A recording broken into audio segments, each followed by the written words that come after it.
जय हिंद साथियों, स्वागत है आप सभी का यूपीएससी हिंदी में।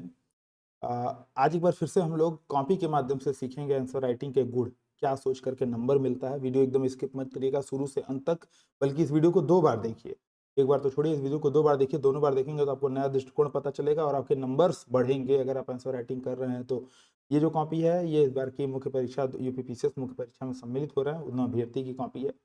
और ध्यान देने वाली बात यह है कि अगर बात करें एथिक्स में नंबर्स की, जैसे मेरा नंबर अधिक आए तो कारण क्या था कि मैं फीलिंग लेकर के उत्तरों को लिखता था उस समय जब लिखता था तो एथिक्स में अगर आपको नंबर चाहिए, ठीक है, ध्यान रखिएगा, अगर आपको एथिक्स में नंबर चाहिए तो भर भर के आपको उदाहरण देने पड़ेंगे, उदाहरण आप देने पड़ेंगे। अच्छा, इन्होंने उदाहरण भी दिया है, लेकिन वो उदाहरण क्या होना चाहिए? प्रासंगिक, या एटलीस्ट जो आपने लिखा है उस लिखे हुए पे वो खरा उतरना चाहिए। ठीक है, तो उदाहरण भी देना है, प्रासंगिक उदाहरण देना है, उदाहरणों को और ये जो क्या नाम है, मूल्य वगैरह होता है ना, इनको फील लेना है। और इसको जितना जल्दी आप करेंगे उतने आपके नंबर ज़्यादा आने की संभावना बढ़ जाएगी। तो एक बार कमेंट करके बताइएगा एथिक्स में ये, पहले तो ये बताना कि वीडियो कैसा लगा, दूसरा एथिक्स में ऐसे आप करते हो या नहीं करते हो। जैसे ये प्रश्न था कि प्रशासन में सत्यनिष्ठा का दार्शनिक आधार क्या है? आलोचनात्मक विवेचना कीजिए। ठीक है, तो इसमें कीवर्ड क्या था? प्रशासन, उसमें सत्यनिष्ठा और उसका दार्शनिक आधार। सिंपल सा प्रश्न था।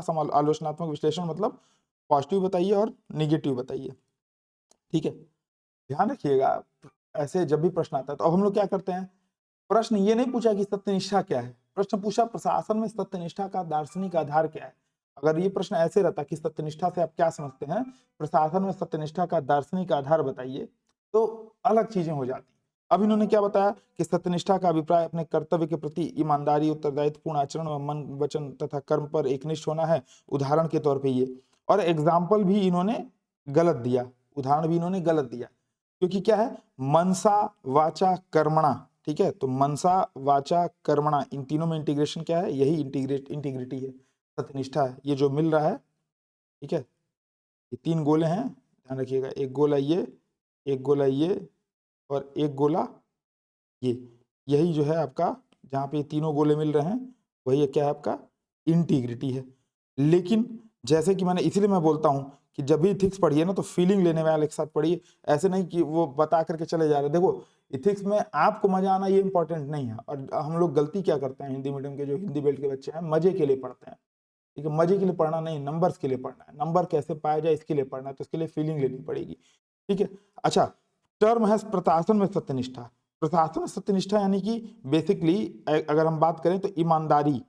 ठीक है, अच्छा, सत्यनिष्ठा की एक डिफिनेशन ये भी होती है कि ईमानदारी में इंटीग्रिटी, यानी कि आप बाहरी भी ईमानदार हो और आंतरिक ईमानदार हो, सार्वजनिक जीवन में जी रहे हो तो सार्वजनिक ईमानदारी हो आपके अंदर, और इसको बोलते हैं इंग्लिश में ऑनेस्टी और प्लस प्रोबिटी। ठीक है, प्रोबिटी, ये दोनों, ऑनेस्टी ऑनेस्टी प्लस प्रोबिटी, अगर इसमें भी ऑनेस्टी इधर है प्रोबिटी इधर है तो इसको भी जो उसको रहेगा क्या बोलेंगे? इंटीग्रेशन, इसको इंटीग्रिटी, इंटीग्रेशन को इंटीग्रिटी बोलेंगे।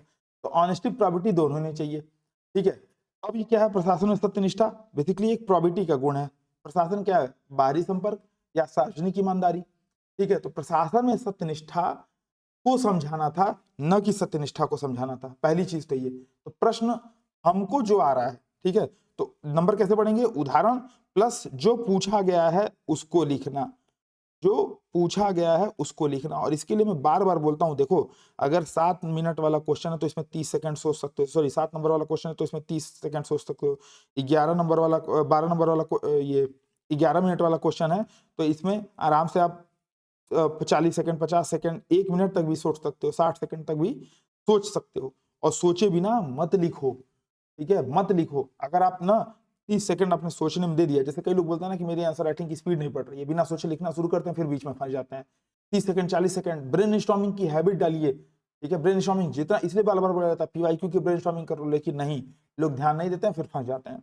तो प्रश्न क्या है? प्रशासन में सत्यनिष्ठा, न कि पूछा है सत्यनिष्ठा। और प्रशासन में सत्यनिष्ठा बेसिकली क्या है? तो केवल भ्रष्टाचार को दूर करना नहीं, बल्कि नैतिक सिद्धांत जो हमारे मूल्य हैं उन पे अटूट प्रतिबद्धता, जो हम प्रशासन, जिस प्रशासन में गए हैं, जिस सेवा में गए हैं उसके प्रति अटूट प्रतिबद्धता, निर्णय जो हमारे होंगे, जो हमारा आचरण होगा उसमें संगति, और हमारा काम क्या होगा? लोकहित करना। ठीक है, तो इंटीग्रिटी, अब मान लो मेरे अंदर ये प्रॉबिटी नहीं रहे, ठीक है भाई, आप क्या समझते हो? जो सेना का जवान जा करके देश के लिए, मातृभूमि के लिए शहीद हो जाता है, क्या वो पैसे के लिए, जैसे कई हमारे बयानवीर नेता है बोल देते हैं भाई उनको पैसा मिल रहा है, पैसे के लिए शहीद हो जाते हैं, ठीक है, शहीदों का अपमान करते हो, उनको शर्म नहीं आती है।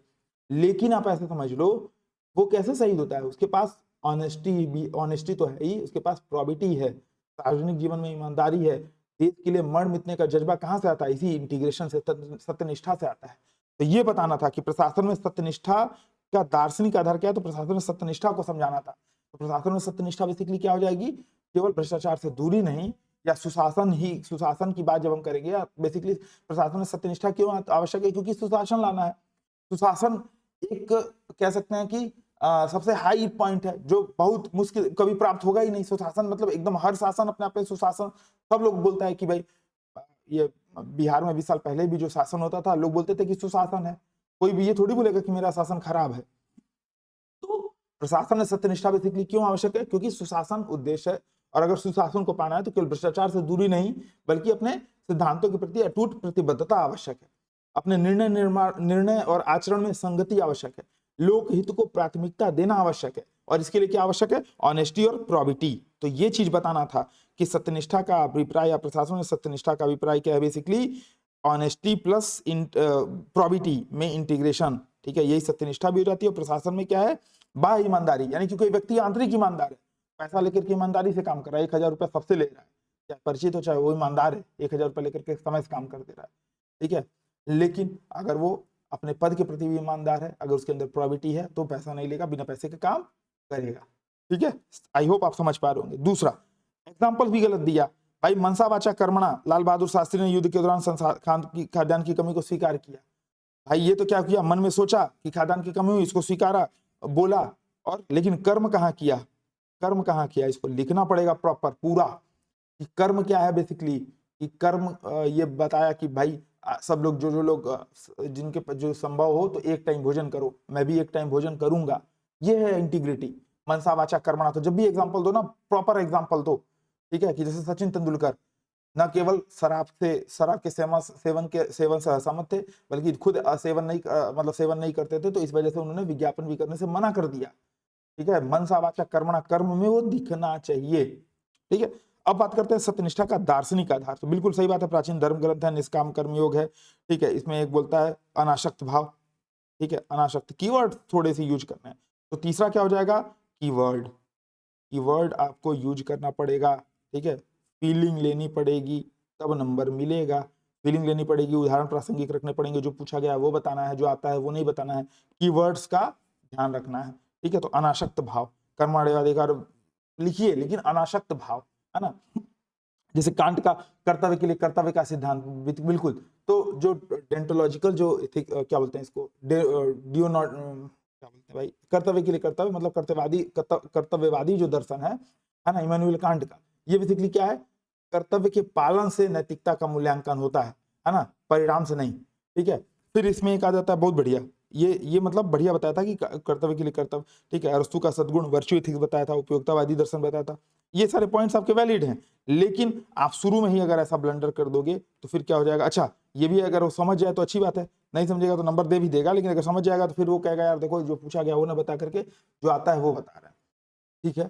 तो एग्जाम्पल्स इसमें भर भर के दीजिए। जैसे अगर ये प्राचीन धर्म ग्रंथ से बता रहे हैं गीता का निष्काम कर्मयोग, ठीक है, अनासक्त भाव, तो इसमें बताइए कि उदाहरण के तौर पे, है ना, उदाहरण के तौर पे जब कुरुक्षेत्र के युद्ध में अर्जुन जो है अनासक्त, मतलब क्या नाम है, अर्जुन के अंदर काम जब आ गया था, काम मतलब जैसे क्या बोलते हैं उसको, अपने जो कर्तव्य पालन से उन्होंने मना कर दिया था कि नहीं मैं युद्ध करूंगा ही नहीं, तो फिर उन्होंने बताया था, कृष्ण भगवान ने गीता का उपदेश दिया और अनासक्त भाव का मतलब अनासक्त भाव जगाया, ठीक है, कि तुम क्षत्रिय हो, तुम्हारा काम है युद्ध करना, युद्ध करो, है ना। फिर बाकी आगे के पॉइंट अच्छे हैं। अच्छा, फिर एक कंक्लूजन, ठीक है, कंक्लूजन हम क्या देंगे, प्रशासन में पूछा है तो बहुत बढ़िया, मिशन कर्मयोगी को जोड़िए, लेकिन प्रशासन में सत्यनिष्ठा का दार्शनिक आधार पूछा है तो इसको क्या हो कि हम अपने प्रश्न से रिलेट करके बताएं, ठीक है। तो प्रशासन में सत्यनिष्ठा किसी एक दर्शन की देन नहीं है, बल्कि क्या है, बहुत सारे दर्शनों का मिला जुला रूप है। इसको ऐसे बता सकते हैं कि सामाजिकरण की प्रक्रिया है, ठीक है, सामाजिकरण की प्रक्रिया है। जैसे कोई व्यक्ति इतना सब कुछ इथिक्स पढ़ने के बावजूद, इथिक्स पे बुक लिखने के बावजूद जा करके 10 करोड़ रुपए की रिश्वत ले लेता है। कैसे कर पाता है वो? क्योंकि समाजीकरण की प्रक्रिया में गड़बड़ी है ना? तो दार्शनिक आधार क्या हो जाएगा? समाजीकरण की प्रक्रिया में अगर हम सुधार करेंगे तो वो दार्शनिक आधार जुड़ करके पॉजिटिव वो देगा, नहीं तो हाथी के दांत कुछ और, खाने के कुछ और, दिखाने के कुछ और। ठीक है, तो ये चीज है। और आज जो है, आज की वीडियो में बस यही, क्योंकि वीडियो बहुत लंबा हो जाएगा, एक बार और बताइएगा, और भी 2-4 कॉपियां देख करके बताएंगे, है ना? तो जो भी आप लोग आंसर राइटिंग कर रहे हैं, इस चीज का ध्यान रखिए। ठीक है, क्या ध्यान रखना है? ये एथिक्स में नंबर लाने हैं तो फीलिंग लेकर के आने पड़ेंगे, एग्जांपल्स आपके अंदर से निकलने चाहिए, उदाहरण जो है प्रासंगिक होने चाहिए, और सबसे महत्वपूर्ण बात जो पूछा गया है वो बताना है, कीवर्ड्स के यूज करना है। ठीक है, तो आज का सेशन यहीं पे समाप्त करते हैं, मिलते हैं नेक्स्ट वीडियो में। तब तक के लिए जय हिंद। कैसा लगा वीडियो कमेंट जरूर करिएगा।